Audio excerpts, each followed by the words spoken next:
don't know anything about tampon tax, to be honest. I don't know anything about the tampon tax. I don't know anything. You don't know? I don't know much, but I immediately disagree. I don't know anything about that. I'm not quite sure what it is, but I think they like charge us extra or something. But I don't agree with it because we can't help it. Might as well get it for free. 300,000 people have signed a petition arguing that no VAT should be charged on sanitary products.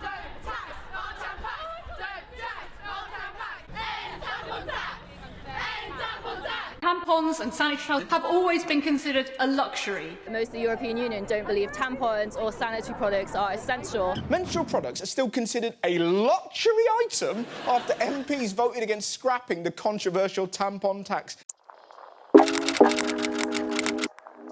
In its simplest form, tampon tax means that the UK imposes a 5% tax on sanitary items, claiming that they are non-essential. Yet research shows that British women could spend as much as £18,450 on sanitary items over the course of their lifetime. How can this be fair when items such as helicopters, crocodile meat and cupcake decorating icing is considered essential and therefore is not taxed?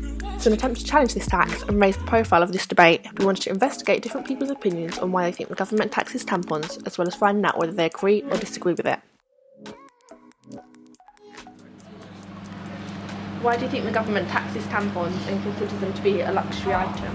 Lots of people need to use it, and it's quite an important thing, like daily thing that many females would use. Probably to get more money.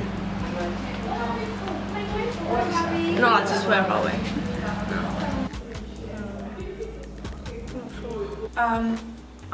I don't know. I would imagine that because there are countries that don't get to have tampons and other sanitary items, but I don't know.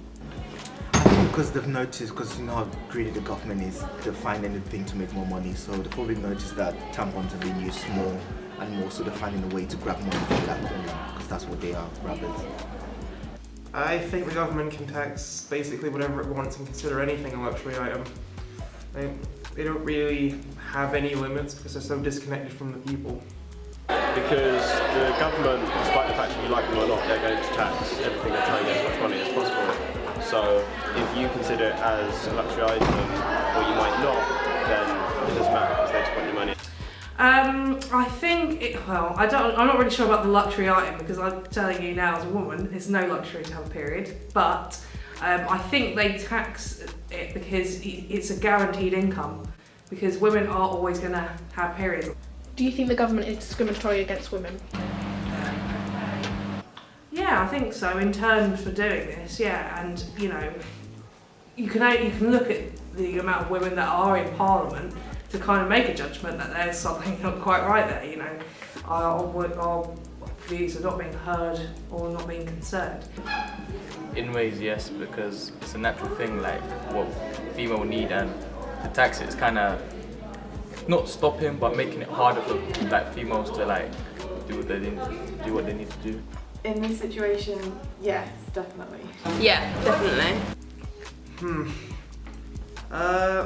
I'm not sure. I mean, I feel like the government could be discriminatory against like a lot of different groups. I feel like possibly. I'll just say I'm unsure for now. Yes, I think they are, because I'm a very big feminist and I feel like women should be given more opportunities in the UK and around the world. So I just feel like, yeah, the government's definitely more. Possibly. Probably. I mean, it's just, when you look at the things that are taxed, so, or non-taxable, you know, a helicopter is not taxed, but tampons are, you know. Crocodile meat is not taxed, yet tampons are, and yet the amount of people who need tampons is much higher than the people who need crocodile meat or helicopters. So yes, in their own way, they are discriminating against women. And finally, would you be willing to sign a petition against taxing sanitary products? Oh, definitely. Yes. Definitely, yes, I will be. Can I sign right now? Do you have one? Absolutely. I want to hear the opinion of a teenage female having to pay this tax, so I'm going to speak to Rashida, an 18-year-old student. Hi Rashida, happy International Women's Day, and thank you for taking the time to discuss the debates around the tampon tax. So knowing that you're passionate about various issues across the world and affects lots of people, we really wanted to find out your opinion on the tampon tax as an issue that affects women. So, is it right for the government to be able to tax tampons? No, I don't believe it's right for the government to tax tampons. I think it's a sexist tax. It's obviously explicitly going to affect women. I think what it says to women is that you have to pay for the fact that you are a woman. So, yeah. So, have you ever signed a petition against the taxing of tampons? Yes, I have. So seeing as though it's women who suffer this tampon tax, I know you mentioned it earlier, but just to ask you again, do you think this is ultimately a sexist move on behalf of the government? Yeah, I do think it's a sexist move on behalf of the government. George Osborne, he's kind of come out and said that we're going to use the tax to help women's charities, and I think that's just a cover up for the kind of explicit fact that what they're trying to do initially was quite sexist in this agenda. So in a survey we conducted, we saw that people believe this tampon tax is in place due to the fact that the government is made up by a large amount of men. Do you think this contributes to the reason why tampons are taxed? Yeah, definitely. I think if there were more women in Parliament, if women had a greater voice, then we would have a lot more issues come to the surface about women, about the tampon tax, about female issues in general. So ultimately, do you believe that it's sort of something that's been going on for a long time, the whole issue that women aren't necessarily seen as equal in Parliament and in government, politically the same as men? Yeah.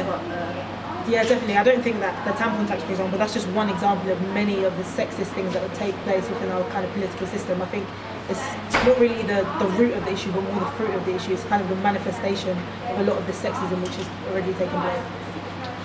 So do you think taxing tampons affects women and the image they have of themselves in society and how they maybe feel about themselves as?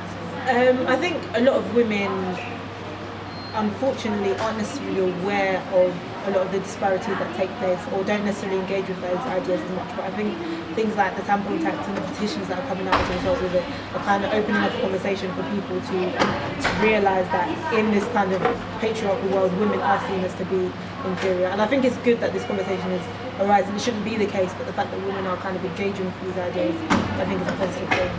So following on from this question, as young members of society, do you believe that it impacts women of all ages? Yeah, definitely. Periods, menstruation is something that affects us all, and I think however old you are or however young you are as a woman, you're going to face obstacles that men just won't.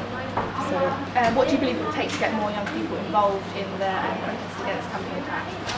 I think fundamentally, like I mentioned before, I think people need to kind of engage in the ideas of sexism and patriarchy in general. Like I said, I think the tampon tax is a manifestation of the sexism which exists. So I think it's important for us to really kind of strip back and roll back to the basic notions of inequality which are prevalent within our society. And do you think it also maybe relates to the fact that periods and tampons and things like that still sort of go taboo subject between people that maybe they don't feel comfortable to talk about? Yeah, definitely. I think we need to stop being afraid of periods. I mean, we're not scared of necessarily blood in, exactly, when we see things in that manner, but all of a sudden when it's associated with women, it's disgusting, it's not something we want to look at. So I think we definitely need to deal with that. Finally, what do you believe could be done to remove the tax? That's a good question. I think, I suppose petitions and those things are definitely helpful, but I think as more of a kind of long-term goal, we need to seek to get more women in Parliament, more women invested in kind of political issues, and just keep the conversation going because, like I said, there are an array of sexist agendas taking place with our government at the current moment, and so we've just got to keep that conversation pushing, really. Thank you for letting us interview you. Thank you. Although the fact that women are being taxed with tampons is essential, it is not just the tax itself that is the main problem. It's also the idea that it comes from an out-of-date sexist belief that women are valued less, and so their needs aren't respected. Today I'm going to be speaking to male feminist Andrew South, a school technician, to hear his views and opinions. Firstly, do you think it's right for tampons to be taxed, and why do you think that they are taxed? Well, all goods are taxed technically, so when you buy a TV it's all VAT and things like that, but I don't think tampons should be taxed because they are essential for women all around the world. For your, every month you need them, so I don't think they should be taxed now. Did you know products such as helicopters, crocodile meat and edible sugar flowers are considered essential items, meaning they're not taxed? Do you think it's right these items remained untaxed, yet tampons, which is an essential item for all women, are not regarded as such? Well, I think that's the ridiculousness of this country. When you have like corporations like Amazon and Starbucks not paying any tax. I mean, today Cadbury's was released saying that they've not paid any tax in the last 5 years, even though they're making 100 million profit every year. When you can tax just everyday person who's might be on minimum wage, and £3 for some tampons is a lot. So no, I don't think it's fair that things are taxed. Holly Braxton from The Independent recently wrote, "Women who have been raped can now pay for their own counselling through the tampon tax. This is after a change in the redistribution of the tax, which has sparked another debate.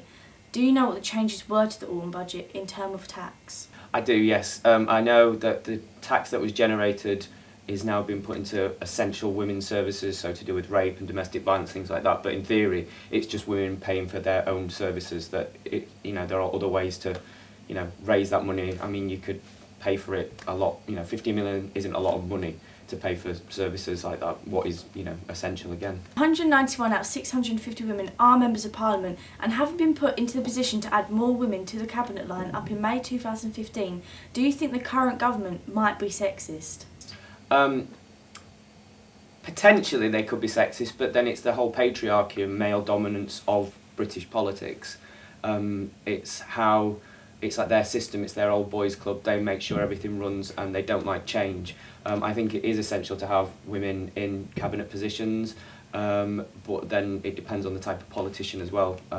I mean, women in the current Conservative government voted against the tampon tax, so it was kept in, and it's hardly great for women's liberation and feminism when people are voting against them when they should be voting towards women.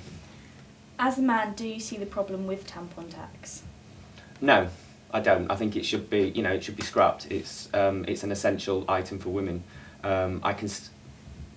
There's a lot more other things that should be taxed, and a lot more, like I was saying about Starbucks and Amazon and companies like that who aren't being chased to pay their tax where women are. Just to finish with, what other ways do you think the government could raise funds that would allow for the removal of tampon tax? There's a lot, like I keep going back to it, it's all to do with corporations not paying their tax bill, nom-dom status, so people who are rich businessmen don't have to pay tax, and things like that. So there are a lot more other ways that you could be taxing people of higher earners and corporations instead of going after the, just the everyday person. Hi Clive, thanks for coming in to be interviewed about this today. As you're a member of a political party, we thought it'd be really good to get your opinion on this, because we've got other people's opinions, but no one who's quite involved in the government as you. So we were just wondering what your opinion on the tampon tax is and whether you agree with it or not. I don't agree with the tax, but I think it's right that it's being removed. When you think about it, you have to wonder why it's not been done sooner. And as somebody who's got 3 daughters, comes from a household that's I'm the only male, I wonder I didn't think of it before, because it shows, in my opinion, the value of saying we need to have a proper gender balance in Parliament, because it was women who led the charge in Parliament and really embarrassed the Parliament into changing the law and changing the tax. Why do you think the government even brought the tax in on the first place? Well, there were rules about VAT that cover things in a blanket way, and then as you go, but exempts things like children's clothes, food, and things like that, essentials, and then along the way other things have VAT altered on them. For instance, the cut in VAT that the last Labour government brought in on fuel bills, for instance. But again, I'd say you have to wonder why this wasn't thought of earlier and done before. Probably because there's too few women in Parliament. Yeah. So do you think that was the main reason that it got removed? What do you think the main reason that it is being removed now? I think it is, certainly it came to the fore because women in Parliament, particularly some of my colleagues in the Labour Party, took this issue up and said it's unfair. It's an essential item for women, and so it's not something that they can decide not to use. and so it's an unfair tax on women. I mean, it's just, when you think about it, the logic of it is so evident that it should have been done a long time ago. Yeah. So there's a petition that's going around that a lot of women and even men signed. Do you think that had a key role of like bringing it to people's attention and like bringing it to the government attention that people weren't happy with? Yes, this is one of the spin-offs from the new social media that we have, where people communicate with one another much more quickly than they could ever do before, and in much greater numbers. Yeah. And they can focus around an issue on the internet and get many people to sign up to a petition, which demonstrates that there's a very big body of opinion that supports a particular campaign. And in this case, it was the tampon tax, and that was led by women, and clearly got a lot of support very quickly. So it demonstrated to the government, to everybody, that this is something you shouldn't ignore. So, as you said, like it's because of the women like increasing. Like, do you think it could be seen as like sexist that it wasn't kind of addressed before because it's mostly men that are? Absolutely. I think you can't draw any other conclusion from it, can you? Here we are, all us blokes blissfully, not thinking of these particular issues, but it just shows that there are things that affect groups within our society. In this case, it's a gender thing between male and female. Yeah.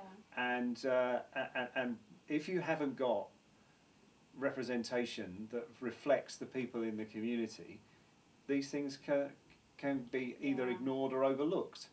And greater representation of women in Parliament has brought about this change, as it has in many other changes. I mean, we're talking about things like income differences between men and women. That's being addressed, because there are women who are just saying, up with this, we're not going to put, and they keep fighting it and keep raising it. There's all sorts of equalities issues, violence against women, female genital mutilation, all of these issues where women are taking a leading role, and exploitation of women who are being sex trafficked. Women are taking a leading role. Obviously, all of Parliament is supportive of measures to deal with those issues, but it's women who have largely led the charge on that. Yeah. So did you know that products like helicopters and crocodile meat, they weren't taxed and stuff like that, and condoms aren't taxed? Like, do you think it's really fair that like stuff that they see as essential, don't know how, but they see as essential, was taxed? Or like, what do you think about that? Well, I assume that the crocodile meat, I wasn't sure, clear about as long as it's not illegal foodstuffs that come in as as game food and all the rest of it. If it's seen as a food, then I think it's right that food is not taxed, and it's an essential, and for all of us, we all need to buy food, so I don't think we should be taxing food, children's clothes, books, and printed newspapers, because transfer of information is very important indeed. So I think that there are issues around VAT that we certainly should exempt things from. But the condoms is about transmission of sexual diseases. It's about birth control, so it's an essential item as well. But so is sanitary towels for women, and it's important that we recognise that it's an unfair tax if you tax something like that's essential to women, exclusive to women, and we force them to pay VAT on it. And I think that I can't think of anything right now, but I bet there are other things that are obvious examples of where an exemption perhaps should apply. I mean, for instance, there's always this ongoing debate about if you want to retrofit your house to make it more environmentally efficient, are the materials that you're buying to do that exempt from VAT? And so there are always these things that come up that we'll have to address. I think this one should have been dealt with much sooner. Did Labour Party do anything towards it? Like, what was your whole opinion whilst it was being taxed? Well, it was largely women Labour MPs that brought it up. Yes, it was a friend from Drewsbury who led the campaign on our side. She's been given a great deal of credit for bringing this about.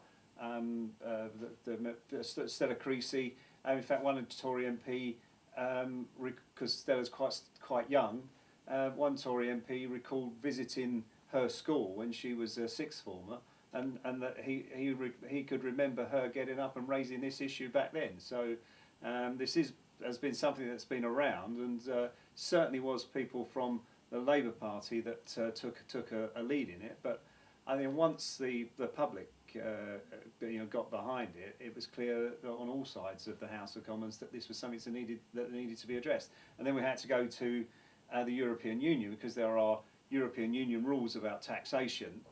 There's a minimum level to which you can take VAT down, and we had to. There were discussions about VAT, and we got the power back for each member state to be able to reduce VAT on certain items, and this is one. So lastly, our last question to you would be, obviously here it's now being removed, but across the world it's obviously still in.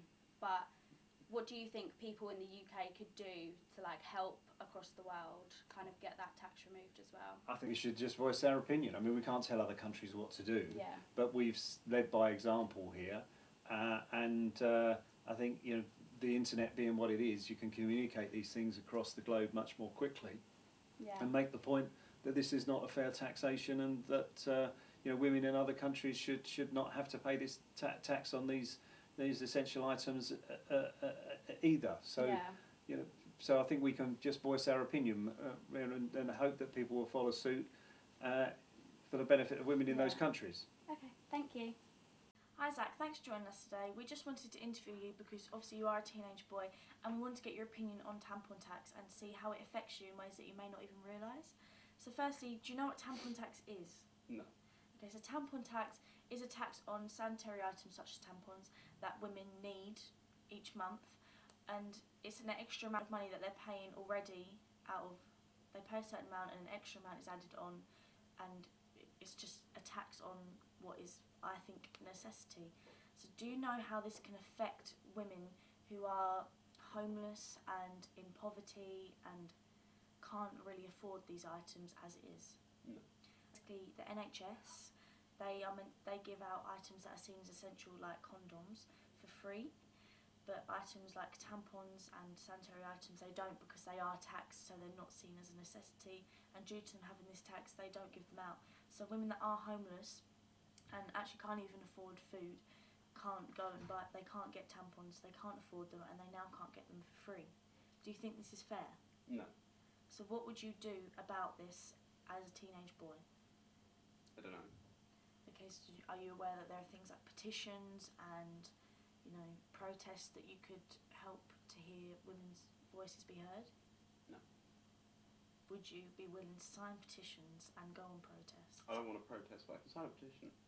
So you would be willing to sign a petition? It was quick. Did you know that things such as crocodile meat are seen as essential and they don't get taxed? But it's food, so... That is true. Foods aren't seen as essential, that's true, but would you count crocodile meat, a very rare meat to be seen eaten or in a restaurant, as essential? Food. So you think just because it's a food it's fine? Yes.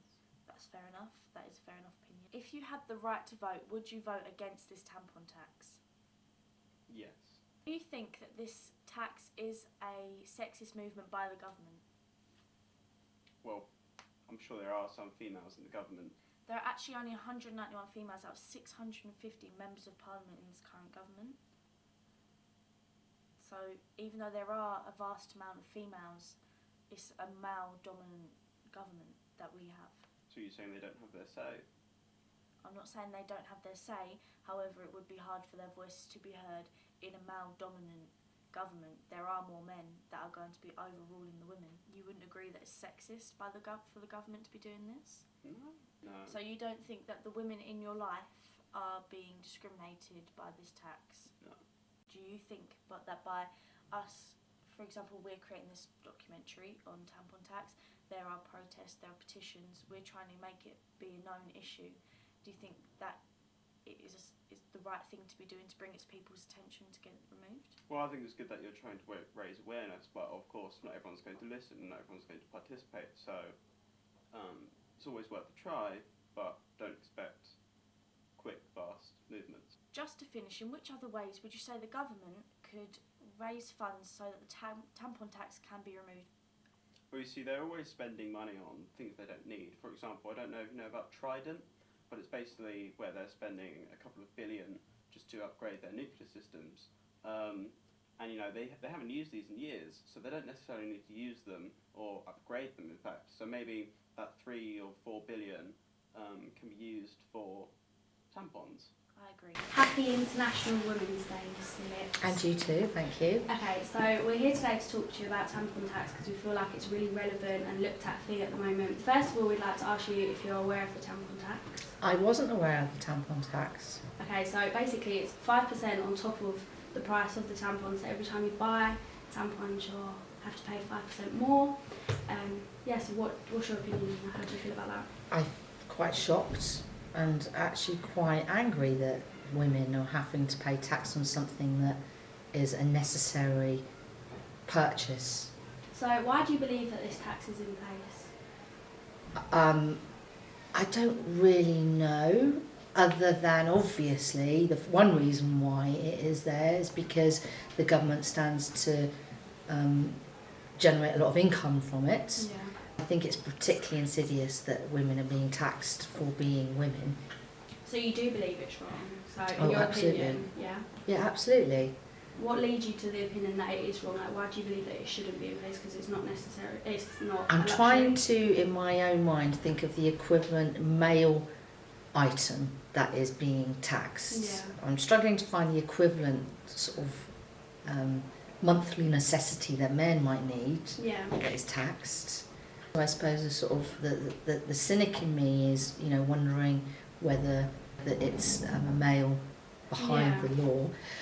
So do you think the fact that there's less women in the government making these decisions has an impact on the fact that the law is in place? Not directly, but yes, indirectly, that maybe historically we've got a very sort of male-centred or focused government that maybe doesn't address or take on board women's issues. I mean, and I can also see how it maybe is not desperately important in the hierarchy of important laws that maybe need to be reworked or created. So do you agree or disagree that it's like discriminative against women, or do you?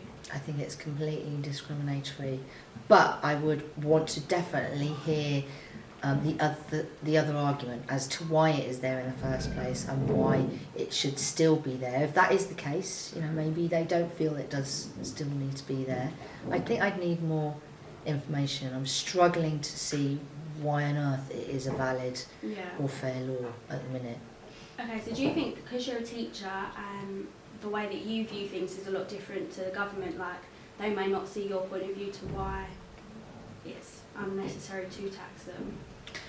Well, that's quite a loaded question. I mean, when I'm female and I am a teacher, and you know, I think, you know, we could probably safely say that maybe the types of people who go into education are very different from some of the types of people that might go into politics, but not necessarily. I mean, I think there are a lot of people in politics who, like I, believe in social justice and care about equal rights and people having a good education, a good start in life. And there's lots of MPs that are probably working in the background to, you know, to engineer the social justice and care about education. But I suppose there's sort of, you know, your sort of classic sort of white patriarch, sort of conservative figure. Yes, I mean, I'm very different to them. Yeah. But you know, and I think that there's a lot of those characters in government, but I think that's changing. Yeah. But fundamentally, yeah, I think I'm very different probably from... Okay, so another question is, are you aware of products that aren't taxed that are seen as necessary and essential, such as helicopters, crocodile meat and cupcake icing? They're all things that are not taxed because the government sees them as essential. How do you think That's a fascinating list that you've come up with. How did you come up with that list?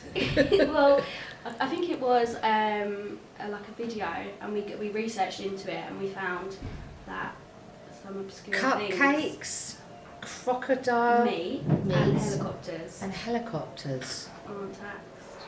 Because they're essential. Because they're essential.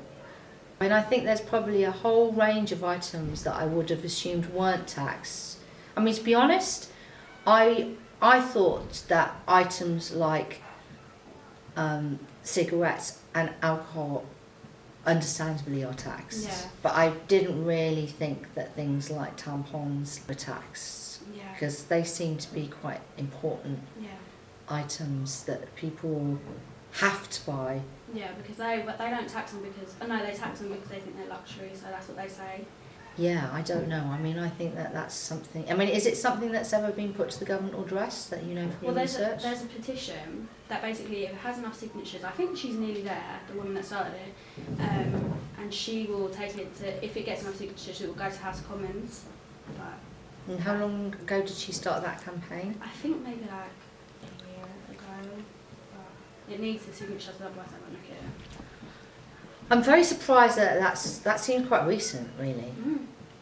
Just to finish with, do you think the government will ever scrap the tampon tax or at least reduce it? My gut instinct says I hope. Do I think that they would have? I don't know. I think it takes them a long time to respond. I can't see how they can't. So in the future, maybe. In the future, maybe. Okay. Thanks, Miss. You're welcome. Finding the opinions of key figures in this ongoing battle, such as Ruth Nana Howarth, one of the most known protesters against tampon tax.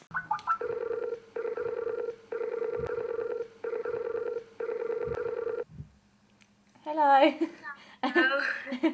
So first of all, we want to know how you learnt about tampon tax and how you learnt that items such as crocodile meat aren't taxed, yet tampons are. It was basically kind of through the power of Facebook. The original petition that was shared that reached like 3,200,000 signatures. Loads of my friends list had shared it, and we talked about it on my course. I study sexual health, so things like that are relevant and stuff. Do you think that the role of social media was key in aiding the process? It definitely was. Like I said, that petition was shared everywhere, and then when myself and Charlie, when we protested, our post was shared so many times.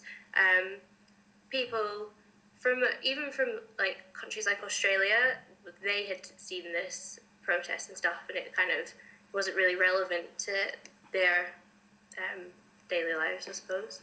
And what was it that drove you to get into the fight against tampon tax? It's obviously relevant as someone who suffers from periods.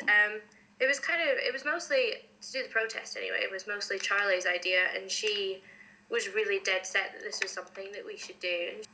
Yeah, well, like you said, we did some research and we did a survey where a lot of people said they think that the reason tampon tax was a thing was because there were a lot of men in Parliament. So do you think that maybe the government could be seen as a sexist government? I think any governing power that is more one sex than the other, I think there's always going to be the underlying sexism. And it's the case of if it doesn't necessarily affect them, then maybe they're not too fussed about making changes that need to happen. And do you think tampon tax could have an effect on women that make them see themselves different in just like their role as women? Because they're a woman, they're not seen as key in society, like it brings women sort of down. Do you think that the tax could have created this kind of effect, maybe? Definitely the stigma that's around periods, and just the fact that I guess that sanitary items are taxed, and as you said, things like crocodile meat aren't. It does make you wonder where people's priorities are lying. That things like helicopters aren't taxed, but something that is a necessity for women and people who suffer from periods, it does make you wonder. And why do you think that actually so many young people, especially like teenage girls, got involved in the fight against tampon tax?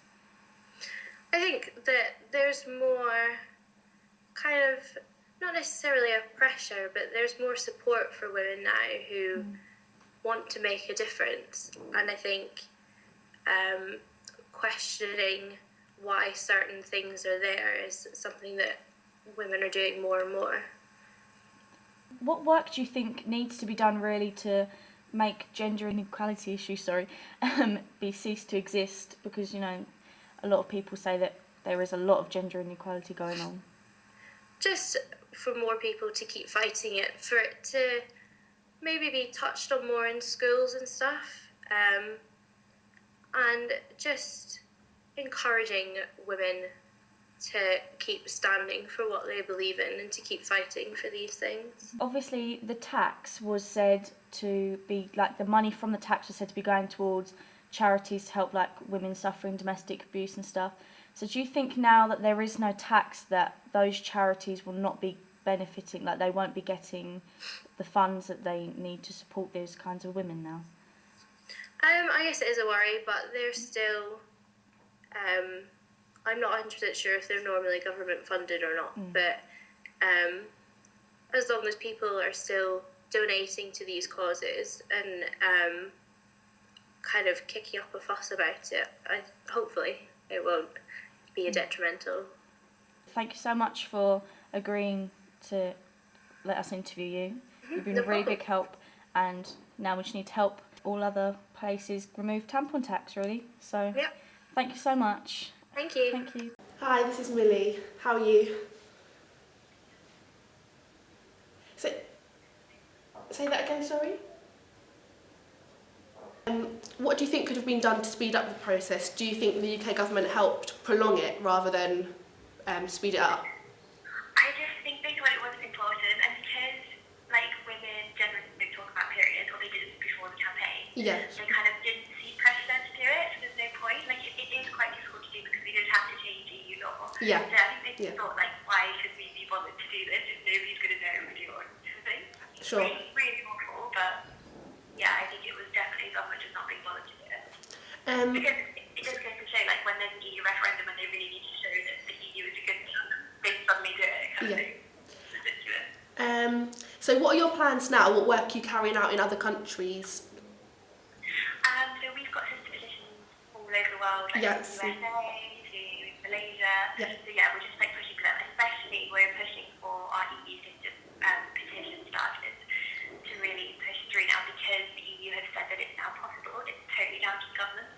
So yeah, like for example, the French government is most annoying because they said that they make too much money from it, so they won't like scrap it. Okay, yeah.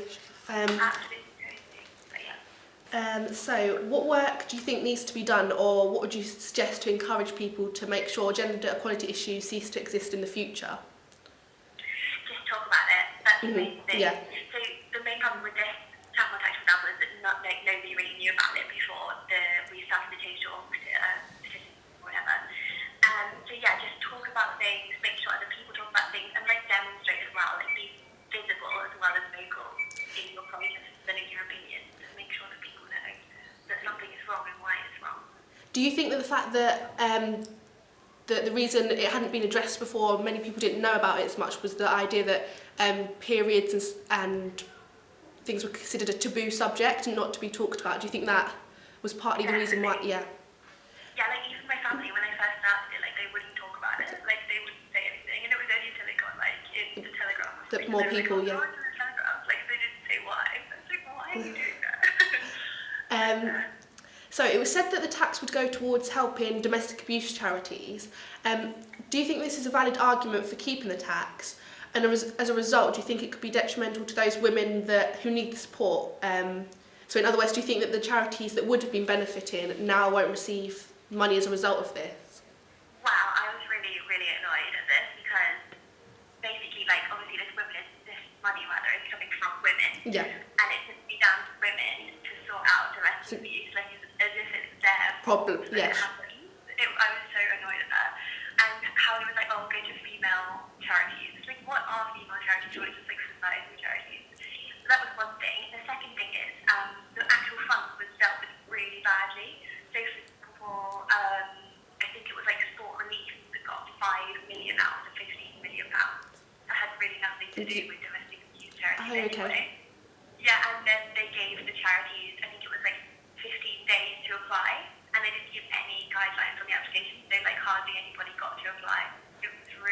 that. Oh, okay. That's really. Thing. That's not something that we'd. That's really interesting that you brought that up. That we've got that information for us. Yeah, it was, and the fine bid that was done for sports relief was allocated before the application even came out. Like it was so badly done. Oh, okay. Okay, that's great. Thank you. So that's all. So that's all our questions. That's done. Thank you so much for. And I'm so sorry that it's taken me so long. Oh, that's fine. No worries. You're probably really busy. So, yeah, no worries. Oh, well, I wish you the best of luck anyway, guys. Thank you. Hope you have a nice day. Bye.